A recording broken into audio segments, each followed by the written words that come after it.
May pabengi Pampanga, magandang gabi Central Luzon. Ako po ingke kayong talasuyo Justin Dizon. Areni na po kabalen ding mga regular balita ngening Martes, September 12, 2023. Task Force sa magbante kareng roadworks keng San Fernando, munikala ng Mayor Vilma Caluag, bang asalese ing traffic flow. Miayaliwang flood control projects keng San Simon, makalatag na. Memalen, magnasang umpisan danoreti. Mabalacat City College, may kipagkasundo kareng Chinese University para pasiknangan ing railway technology. Pamamiedangal kareng healthcare workers at karelang pamilya, sentro ning Childhood Cancer Awareness Month 2023. At tibok-tibok ang pangaliwa pang specialty ning Susie's Cuisine, asalina keng karelang peka mumunang branch kilob ning Clark Freeport. Kabalen, mumunikala na pong Mayor Vilma Caluag ing pamagbuong meto nga task force ang magbante kareng roadworks keng syudad ing San Fernando, Pampanga, bang asalese ining mabayat na daloy ning trapiko. Iti kay bat na pong atokal ing kakulangan kanu king koordinasyon king pilatan ning Department of Public Works and Highways at ning local government unit king pamaglage vertical clearance king Lazatin flyover anya pong milabas a Sabado. Magbalitaya po Paulo G. Santos.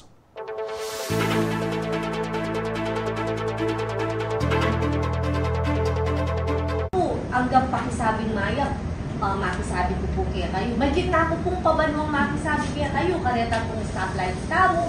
Hanggang po kaya tang sasabihin nyo, lagi na kasi sasabihin na, ay, atsuna na, may kain na rin. May order na lang, may kesyo na lang. Umiras pong may gitpabanwang.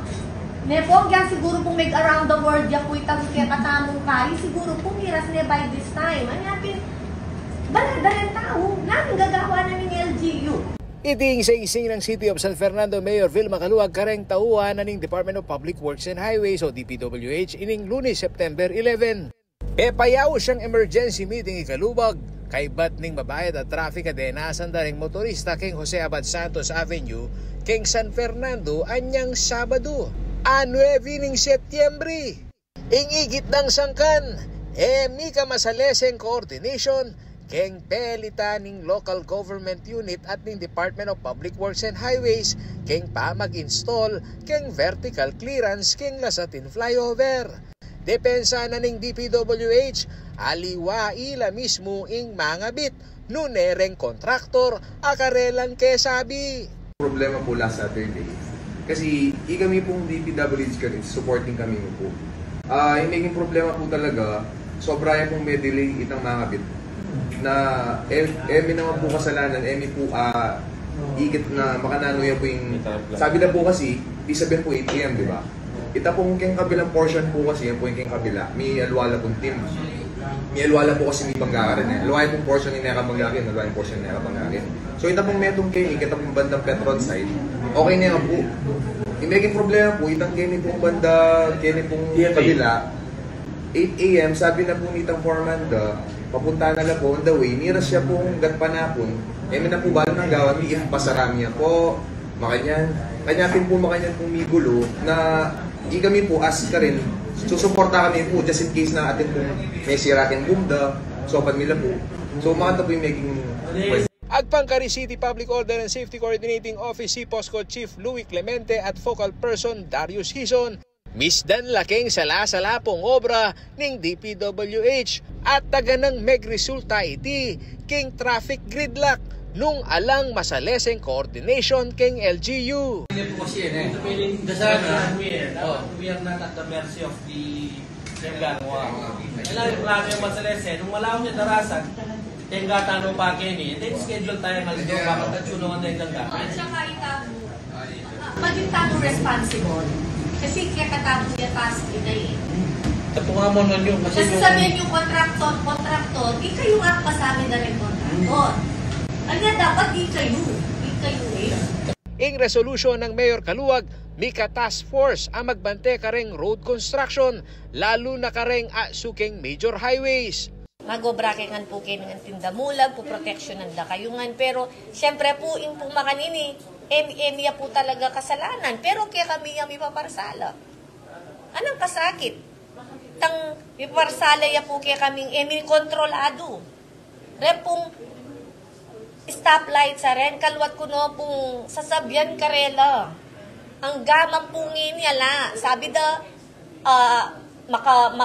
maka-order na lang, ikwa ko na pong may gipabanwa. Ala pa rin, ngini po for the last time sinabi daw, October na naman, dimdabyo. Ano pong gawan ko, nung emo po ita sasabyan ko kaya kayo. Ay, apin po yung maka-upset, maka-frustrate. Kasi po, liwahit akong magobra ka rin eh. Panauli, nanong ikaw mong commitment, Karela? At atimbang susunod na meeting kanina? Opo, sinabi ko po na kailangan, nung kailangan pakisabihan na rin kontraktor, kasi di ba kailangan, yung DPWH, yung mandikta, karetang kontraktor, nung nanulang oras pag-obra, liwahitang during rush hour, di ba? Siyempre, kung tanganda ka tamo, itang sabihan, nung nanu ka nung pilinan tamo, safety or traffic, siyempre, burita mo, safety, Agpangpakeng si Posco, aliwa mo ing pa mag-install keng vertical clearance keng Lasatin Boulevard ing meging sangkan, ning mapayat at traffic keng jasa, nune pati na ing shooting ning metong a teleserye keng Siping Balen a Bacolod. Samantala, susubong na naman kanuning sangguniang panlusod ami kakontrolya ing city government kareng traffic, equipment and facilities keng San Fernando, bang lakwas dang tutukan ing urban development. Yes, actually king Sanggunian ngeni ating kaming propose memorandum of agreement regarding kareng traffic lights. So gagawa kaming resolution nung no karin didinan tayo pong upaya ing executive na to enter into a memorandum of agreement. Bang kanita po ing city yan na po ing mag-manage kareng traffic light. So ito po ing panigobran mi as of the moment, King Sanggunian. Ako yung kakaing talasuyo ay Paolo G. Santos, ating pusong Bakabalan. Kabalen, speaking of poor coordination, emo po kanu keng San Fernando Malalyariti, nune, maski na rin, kaya ni pong gagawandang dalan king Bacolod. Ini po yung sinabi ng Bacolor Mayor Dimandato. Magiiyak anong sang kanini ning mabait na traffic, kalupa na rin denasandaring motorista. Kining siyudad San Fernando, ang po king Bacolod na rin, anya pong milabasang weekend. Base kasi king local government code atin lang upaya, reng pamuntok ning Balen. Sitan, ing timeline, ang po ang infrastructure project na rin kontraktor, gagawang dalan. Nga ng dato, courtesy mo naman kano iti, kareng LGU, bang kanita makapanabisula, kareng motorista at memalen, apektado. Pakiramdam tayo po yung pasyag ng Mayor Dimandato, dikil po kening pisasabyang iti. Pag-umpisan na rin mo, mag-buwas kayong traffic yan, mangulpulo kami. So, kailangan natin nikibalo. Yung lapses na pabisan-bisan, o madalas ng Department of Public Works, the District Engineering Office, talagang niya kaya ay mag-coordinate. Ako man, pero panay ako naman po sasabihanan, panay ako naman sasabihan Karela, I always talk to the District Engineer and to the engineers in Public Works na just coordination. Bangkanta naman, misawop-sawop. Second, kailangan yung talagang iabalo. Bangkanta ako mag-overlap ka rin yung functions. Ako mag-overlap yung funding requirements. Siyempre, kaya atin na lang pondo kayo. Kahit nandun tayo pang pondo o at atin tayo ng pondo, kaya tinandang pondo. So, kailangan talaga ating koordinasyon. Last, pagka completion of projects. Alam naman pong karatang barangay roads or provincials, but that time, the national roads sa kagawa na ng public works, talagang alam mo na turnover yung Office of the Mayor. Siguro pa turnover doon ka rin barangay captain. So, ikayo, plano yung mo naman na misikap lang may close coordination, lalo-lalo na nung nanong traffic Bacolod, kaya apektado kayo mo. Talagang kailangan natin close coordination kasi makasulat naman kayo local government code na balang gawan lagyan kayo ng Balen. Dapat magpaalam na kayo opisina ng pamuntok na ng Balen. Bang kanita naman natin close coordination. Bata na naman ang mangyayari kayong Balen mo, ang babalo na ng pamuntok Balen.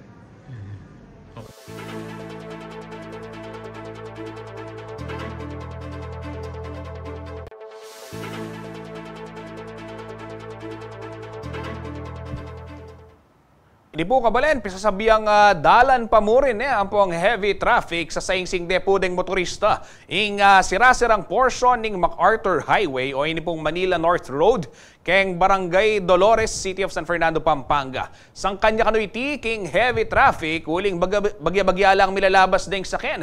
Paulid na rin mga lala makulkul keng dalan. Wapi naman, siyempre magminor ka uling masira yung suspension ng kaya kasakin. Keng pepalula statement na ning Department of Public Works and Highways Region 3, po kanu kayabe ing Dolores portion king MNR o Manila North Road Rehabilitation Project ngening banwa dapat makasadya naman kanuing karelang maintenance activities panimuna na ning Pampanga 1st District Engineering Office.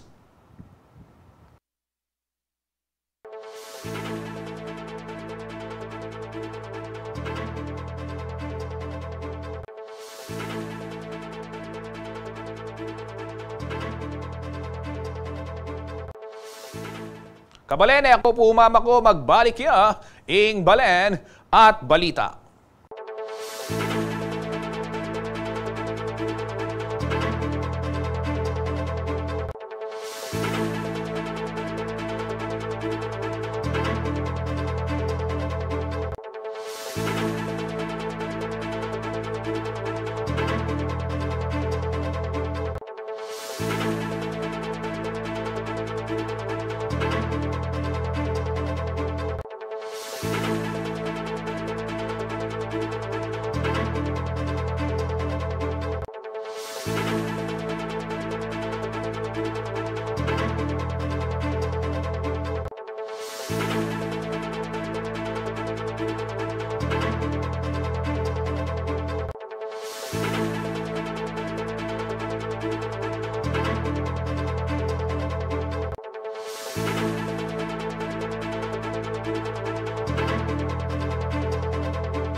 Magbalik ya po ing balen at balita. Kingaliwa pang pisasabihan, keti Labuad Kapampangan, Kabalen. Makalatag no po kanu. Rening miyayaliwang flood control projects ning Department of Public Works and Highways king balen po ning San Simon. Mamag-asa no man po ring memalen na umpisan dano ding mesabing proyekto oras na kumating albog.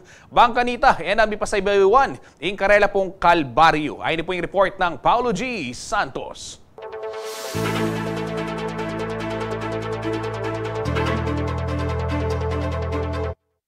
Antimo nga layang pilwalan ning albog kay ngarap ning gas station ay ni King San Simon, Pampanga, anyang dasaning CLTV 36 News, Lunes, September 11. Pakakalale lang daralan deng motorista bang lumbog deng karelang saken keng malala maporsyon ning mesabing dalan apilming makalbog pa se kauran. Agpangkang San Simon Mayor JP Punsalan, ditak namo ing pibabatanda reng daralan keti uling oras kumati kanuing albog. Umpisa na ning Department of Public Works and Highways o DPWH ing pamagtasking may sabing dalan.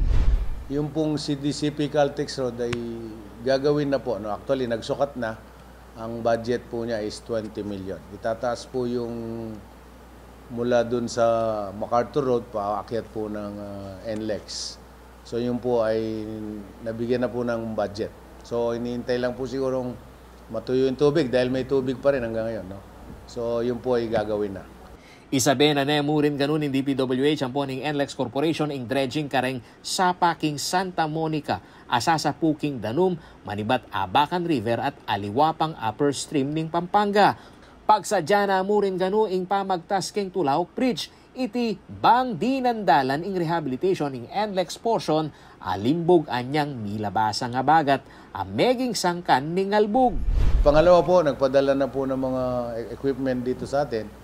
Dito po sa Tulaok Ilog, no? Tsaka doon po sa Santa Monica, no? Ilog. No? Nandiyan na po yung mga draga, yung magdidisilt ng mga sapa. No?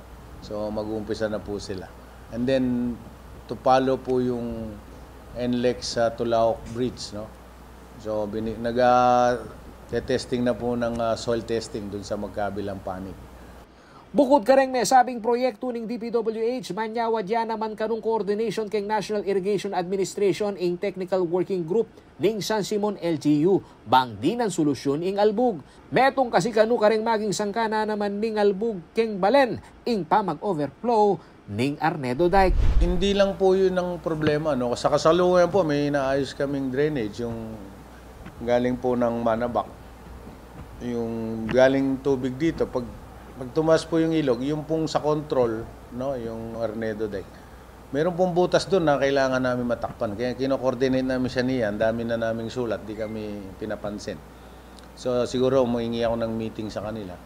Kasi po, pag mula lumaki yung tubig, tumatagos din po yung tubig dito sa papuntang NLEX. Samantala, maamasano man ring apektadong motorista at memaryo na maging epektibo ing gagawang engineering intervention, bang milako na ing albog, alos banwa-banwadang sa saing-sing.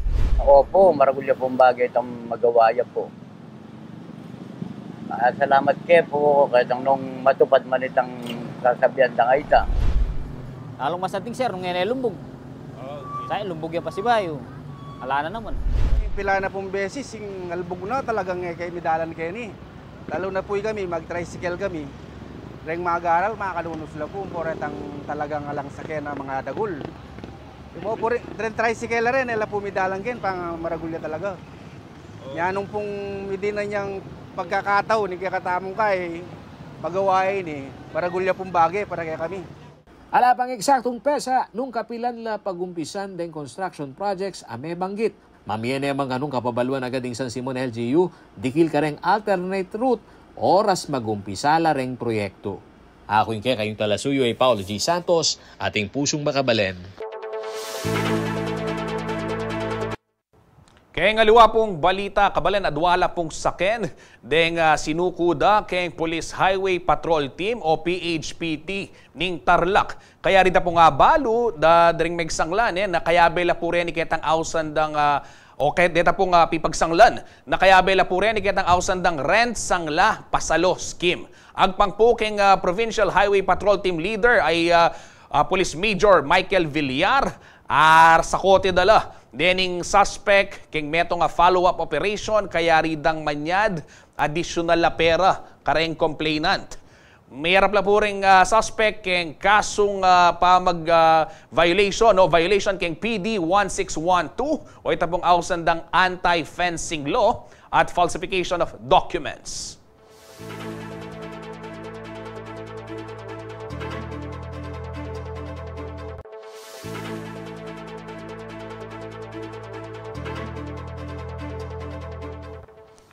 Samantala, pag-celebran po ngayon Setyembre ang ausandang Childhood Cancer Awareness Month. Para ngayon pong banwa, may kitemayating better survival is achievable #through their hands. Panagkata po ng Department of Health o DOH, parangalan ding pamilya, medical teams at healthcare workers ali sasawang magsilbi at mamaya positibong epekto king biyeda ring anak atin pong cancer. Lalam ng Universal Healthcare ning bangsa agawa kanong mas maragula paralan bang sa lese ing kabulasan dareng anak. Minuna no ang pebalo ning DOH anyang milabas sa banwa ring kailangan tandanan bang iwasan po ing childhood cancer. Pasibaywan tala po rin bumuna na keti ing pamanigurado king balancing nutrition o itang balanced nutrition, vitamins, ampong minerals, karengke kayong kakanan. Iwasan din po kanuing masyadong mayumo, masyadong malat, matatabang pamangan. Makanyan mo naman yung processed food. Anti mo yung delata, chichirya at aliwapa. Siguraduhan mo naman kanung mag-exercise, aldoldo, o at least regularly. Miwas mo naman kayong exposure kareng aliwang bage, kalupa na po ning radiation, asok, iba't po kayong sigarilyo, o po makakanser po yan, tambutso, at aliwapa. Makanyan mo naman po yung pesticide at aliwapang chemical ang po yung masiring aslag na ning aldo. Yan po yung paganakana po kabalen ning Department of Health.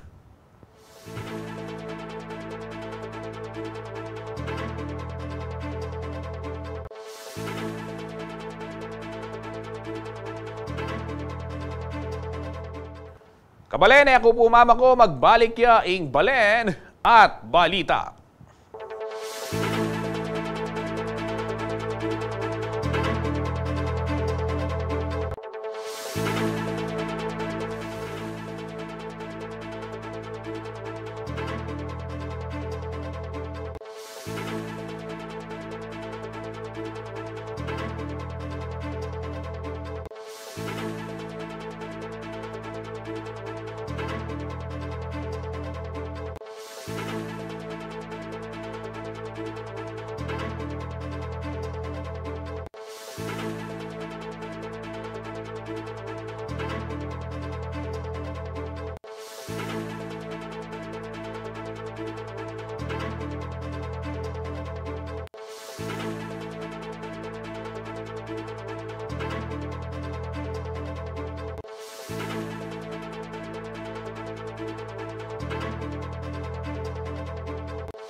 Magbalik ya po ing balen at balitang sports ta naman kabalen at long medalya po ing ayuli na ning atletang Kapampangan king kayang pekyabayan na 6th Bosay Resort Aquatic Club Swimming Competition amerapat po king Antipolo City. Anyang Sabado, September 10, ing grade 12 student ay Che Doronilia Jr. ing representative na po ning University of the Assumption king mesabing invitational swimming competition.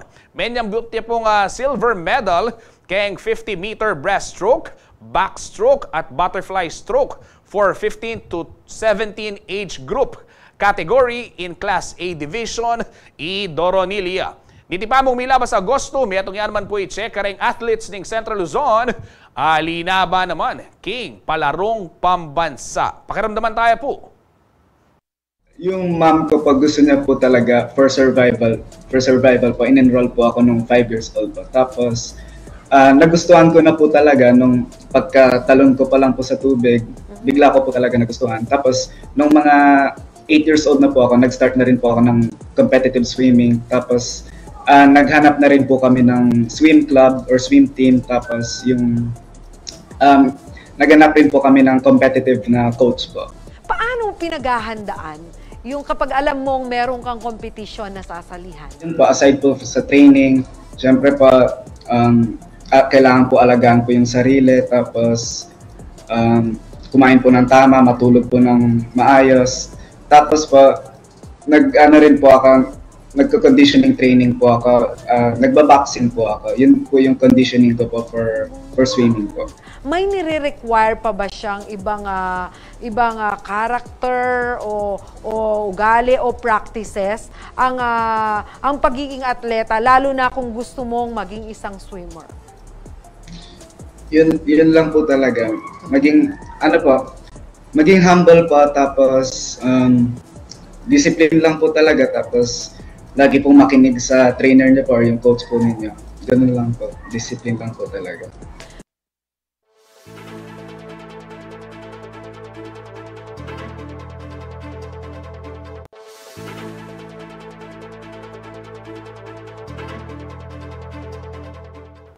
Congratulations, Che Doronilia Jr. Pagmaragol na ka ning UA at pagmaragol na ka syempre ning Labuad, Kapampangan. Kabalen, naman po, mo po kayong sports, ha? Gagawa lang lagyo rin kaya katamong kabalen. Noon pati na rin, syempre, kayong pamag-aral, matnila talaga buntok. Then kaya katamong kabalen, ning metong po karela. Tao yung magalang, may top 10 ya mo naman, king mera pata Registered Electrical Engineering Licensure Examination, ngayon pong milabas sa September, o ngayon pong September 2023. Iya po'y Jalen Zach Dungo, mayaring summa cum laude keng kursong Electrical Engineering keng Holy Angel University. Agpang keng Professional Regulation Commission o PRC at sula mo keng 1,218 out of 3,945 examinees deng mi pasar. At pakabaluanta naman, anong makanano ni pegsadya ng examination ning kaya katamong kabalen on spotlight kaya ni pong nanupata. Yung ginagawa ko po talaga nun, hindi ko po talaga fino-force yung sarili ko mag-aral kasi po kung fo-force ko po yung sarili ko mag-aral, parang wala rin naman pong sense kasi wala rin pong papasok. Kung inaantok po ako, matutulog po ako.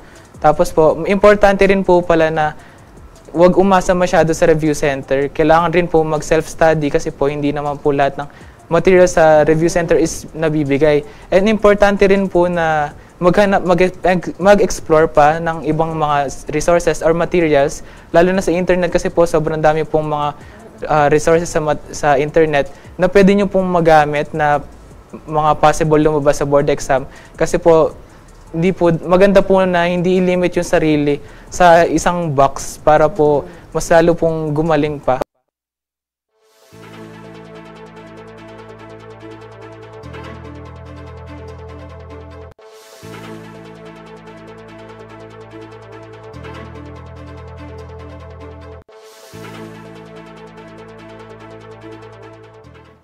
Yan, congratulations mo naman kaya ka Jalen Zach Dungo ne at syempre pag maragul na ka ning Mabilog Pampanga hindi naman po kabalen bukod po king bakbakan king hardcourt meto mo naman po king meging highlight ning kayayari pa mong FIBA Basketball World Cup 2023 ing pepakit tamong Pinoy hospitality anti mong host country at patsesin naming total Pinoy experience po syempre mawawala ken ing manyaman na pamangan at pangaras king pisasabiyang pamangan lapagitawli reng Kapampangan lakwas kebalwan yang culinary capital ning bangsa ing Pampanga. Kaya naman po keng pamag-host ning Pilipinas keng 2023 FIBA Basketball World Cup deng ke katamong kabalen deng inausda bang patakman kareng bisita ing mga nyaman pamangan kaya be po kareni di Ramon Tang Jr. ning Century Hotel, Elsa Raymond Hoxon Yabut ning Lola Norse, Poch Horolan ning Everybody's Cafe, Pinky Roque Granda ning Cafe Munding, Chloe Kaugiran ning Ista Pampanga, Systems Plus Computer College Caloocan Branch na rinipresenta na naman pong Happy Bustamante, Ampong Dean Nuque at Howard Dizon ning Diosdado, antimong Executive Chef at Partner Kitchen. Miras mo naman po keng 95,000 meals ing karelang agawa king may yaliwa pong event ning FIBA Basketball World Cup 2023.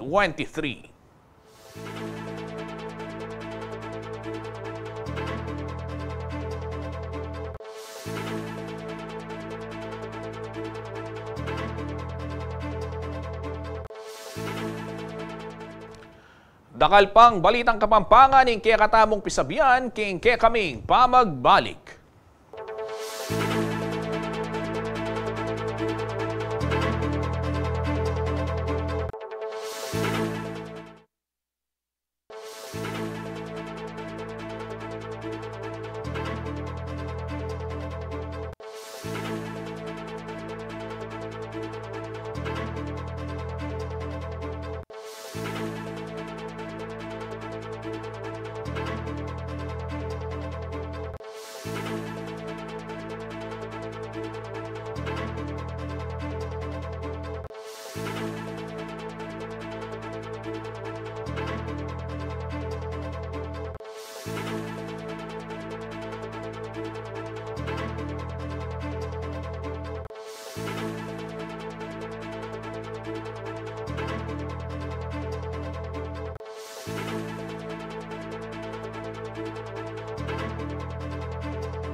Magbalik ya po ing balen at balita kabalen, may kipagkasunduya ing Mabalacat City College o MCC.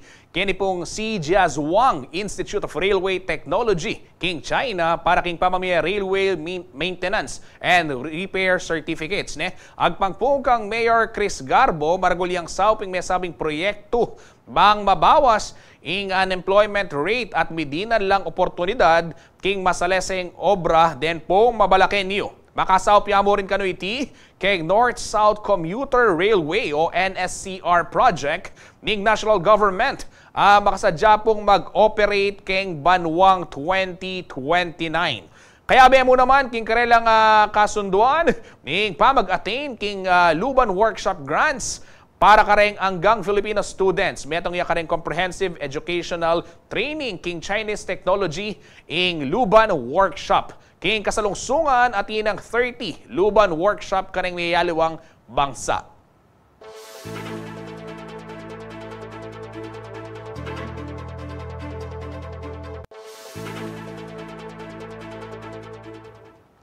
Ini naman po kabalen, halos dinala na mo pong aldong yung paninayan, bayong Pasko, niya ka rin kaya katamong kabalen naman puntalan o pasyalan ngayon pong Vermonts. Mayari ko pong mamasyal king Lakeshore, Mexico, Pampanga. Biglat na na po ining paninayan tamo banwa-banwa ining Christmas Village at talaga na mga enjoy na rin kayanakan ang po ning buong pamilya. Ay ini po yung report.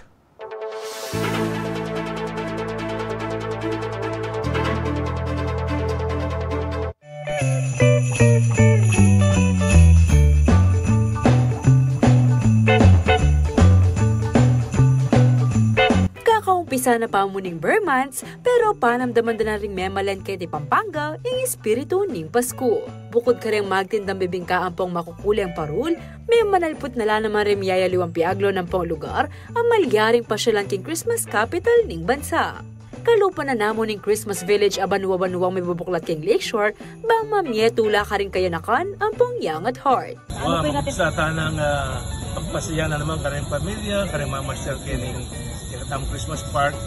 Today, September 8, happens to be also the birthday of Mama Mary and the anniversary of Lakeshore.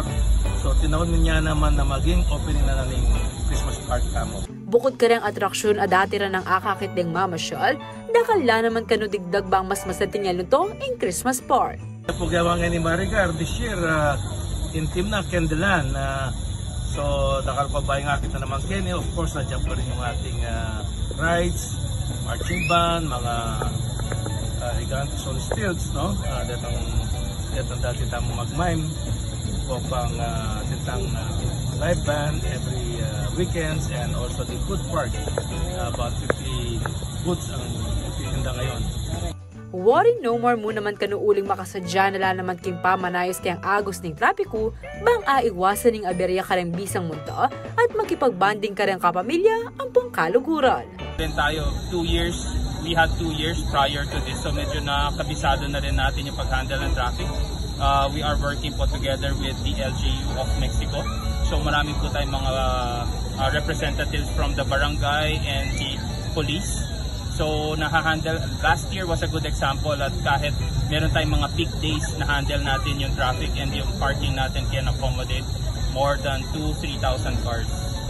Mayakiting tula ka ring minta at may nakit ng personal king Christmas Village. May nga pamulalala naman kanudeti king santing direm palamuti ang pumiyaliwang dekorasyon. It's lovely.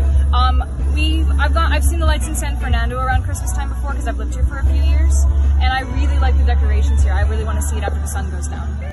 Para ka rin kaya katamong kabalen na excited ng mamasyal, makabuklat siya ang Lakeshore Christmas Village Monday to Sunday, 4 p.m. hanggang 12 midnight.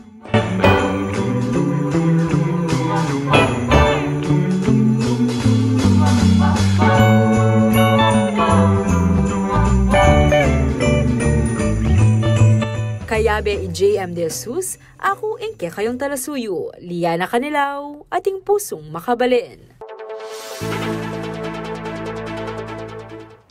6:48 na kabalen, minapo na kayo. Kaya ring minapo na, siyempre nanong manyaman magmayumon At metong ka rin paborito tang pagmayumo, o maski na pa merienda, tibok-tibok, specialty na po ning Susie's Cuisine. At nung atsuko po banda Clark, ako po kailangan lumaut kasi atinong branch, king kilob po ning Freeport. Ay, ni po yung report.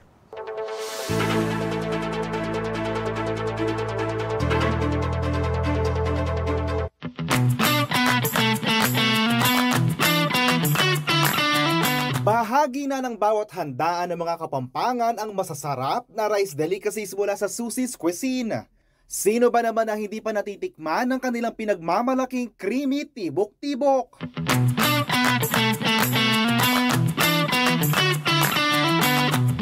Ang sikat na homegrown restaurant, mahigit 5 dekada nang nasa food industry.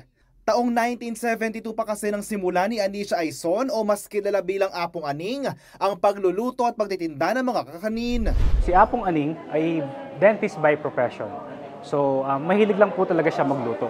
So hindi naman siya talaga, alam mo yun, nagbebenta hanggang sa nahikayat lang siya ng mga friends niya na magbenta.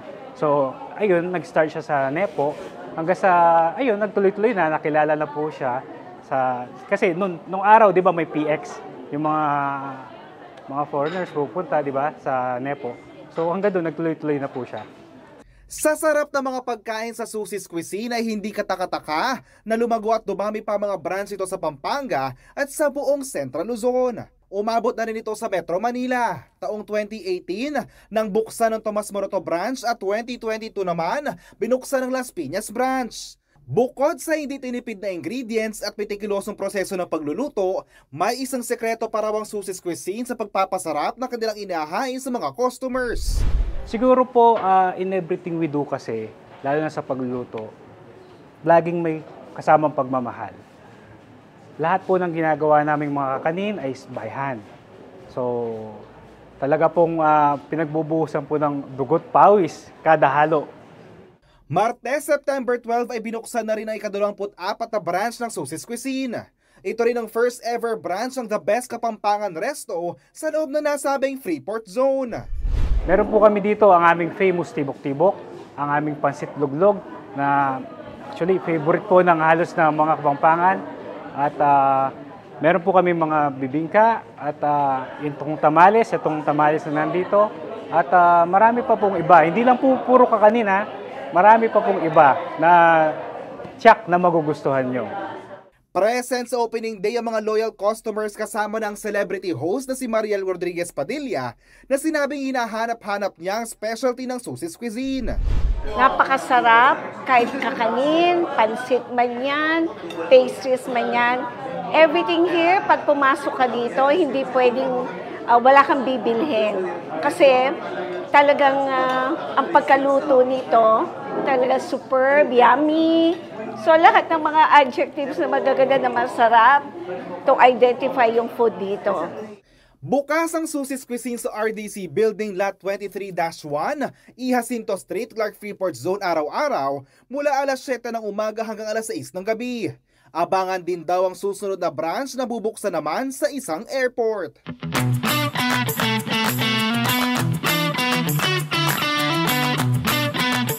JM De Jesus, CLTV 36 News.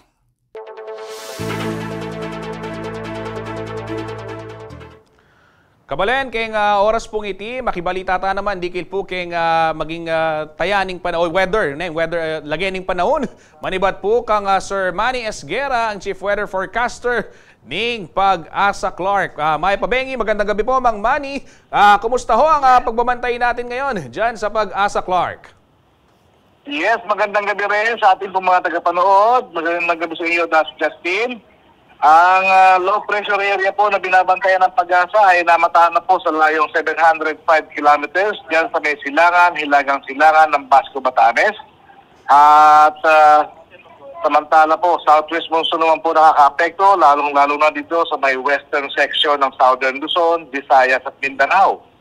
Kaya po ang mga lugar ng Cagayan Valley, Bicol Region, Quezon, Aurora at Northern Samar ay mauna po ang papawirin na may mga kalat-kalat na mga pagulan at pagkulog-pagkidlat.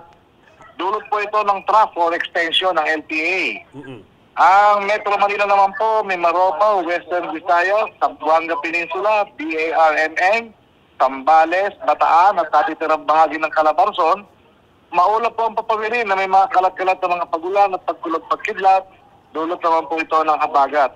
Ang natitirang bahagi po ng bansa, magiging kaya-aya naman po. Bahagyan sa kuminsan ay magiging maulap din at posible naman pong maaranas ng mga isolated rain showers and thunderstorms. Dulot din po ito ng habagat at ng localized thunderstorm. Yes, sir. Opo. Mang Manny, ito hong LPA, low pressure area, ito ho ba ay sa tingin nyo lalakas pa at magiging ganap na bagyo sa mga darating pong araw?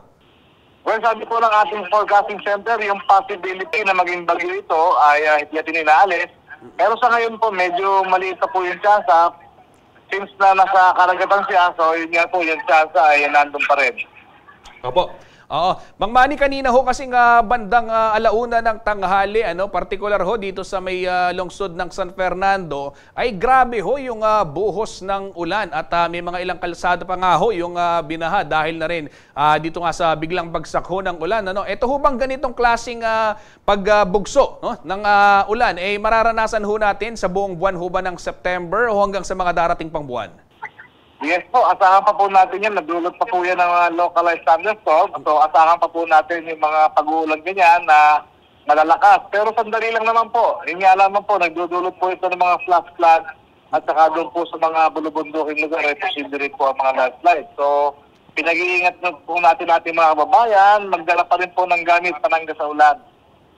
Opo, Mang Manny, ilang bagyo pa ho yung inaasahan natin bago matapos ho itong taon? Nasa 8 ho ba hanggang 10 ito?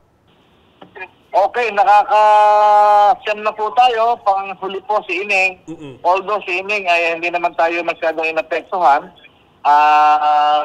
Kung yung LPA po ay mabubuo, ay baka magkaroon po siya ng local name na Jennifer. Sa ngayon po, ay ang forecast nga ng ating ahensya ay 10 hanggang 14 bago matapos yung taon. So, nakakasyam na po tayo. Okay, sige po. Maraming salamat. Mang Manny, panghuli na lamang po, paalala na lang doon sa ating mga kababayan, ano ba yung dapat nilang paghandaan ngayong talagang nandyan nga yung localized thunderstorm. Okay po. Sa ating mga kababayan, iba po nagtataka bakit El Nino ay umuulan, ay natural lamang po dahil natapat po ito sa panahon ng rainy season o tagulan. Kaya inaasahan pa po natin yung mga pagulan pa po tayong mararanasan. At yun naman po mga pulo-pulo mga pagulan na yan, dulot ng localized thunderstorm, may asahan pa rin po, lalong-lalo na sa bandang hapon o gabi, dahil nasa rainy season pa po tayo at itong buong September po ay nasa habagat season pa tayo. Mang Manny, panghuli na lang, habol ko lang, nabanggit ho ninyo yung El Nino, ang huling update ho mula sa DOST Pag-asa, huling quarter ng taon, mararanasan yung mga epekto ho nito. Ito ho ba'y ganun pa rin o merong pagbabago habang nagpo-progreso ho tayo dito sa mga parating na araw? Ganun pa rin po, yung huling quarter ng taon na ito hanggang sa first quarter ng susunod na taon, ay posible pong makaranas po tayo ng moderate na El Nino. Ibig po sabihin, dadalang na po yung mga pagulan. Pero asahan pa rin po, may ulan pa rin po. Okay, dakala salamat. Maraming salamat po, Mang Manny Esguera, ang Chief Weather Forecaster ng Pag-asa Clark.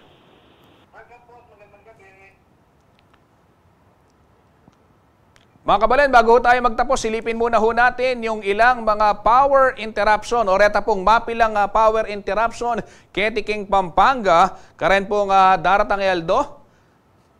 Ini po kabalan, September 14, ken pong Webis, 8 o'clock hanggang 8:30 ning abak o pong 4:30 hanggang alas 5 ning gatpanapon, king Barangay Mitla proper, ang pong San Jose Mitla, king Porac, Pampanga. Uli na po ning uprating of 3-phase primary line. Makanyan mo naman po kabalan king Barangay Kangatba, Purok 1 ang pong 2, Pias ang pong Pulong Santul, ken pamurin pong Porac, Pampanga.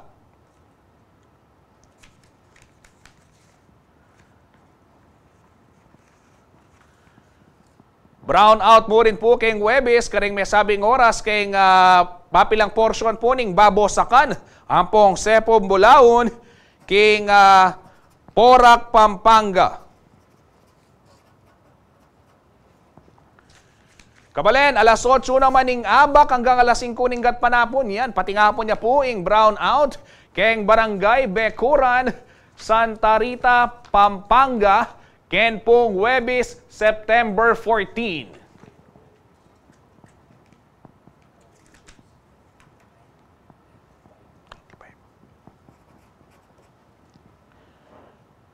Makanyan muna po yung brown out schedule, ne? Keng Barangay Dila-Dila, Zone 1 to 5, ang pong portion na po ng Zone 6, ang po itang ausandang pipitik. Keng Santa Rita, Pampanga, alas 8 ning abak hanggang alas 5 po ning gatpanapon, King Huwebes, September 14. Kabalen, Piadyan niya naman po yung brown out. Ken pong September 14, Huwebes, alas 8 ning abak hanggang alas 8:30. Kay ba't mag-resume o mika kuryente po kanita, kay ba't pasibayong mag-brown out? Alas 4:30 hanggang alas 5. Ken pong Sitio Bangkal, Maliwalu, Bacolod. Yan po, Kabalen. Deng miyaliw ang power interruption schedule at tumutok mo po keng Facebook page ng CLTV 36 News para po keng miyaliw pang update. Kabalen, malapit na po yung Pasko at malapit na naman po yung paninayang tamong Giant Lantern Festival. Tutuna po niya 95 days na mo at marapat na po yung kakatamong Giant Lantern Festival.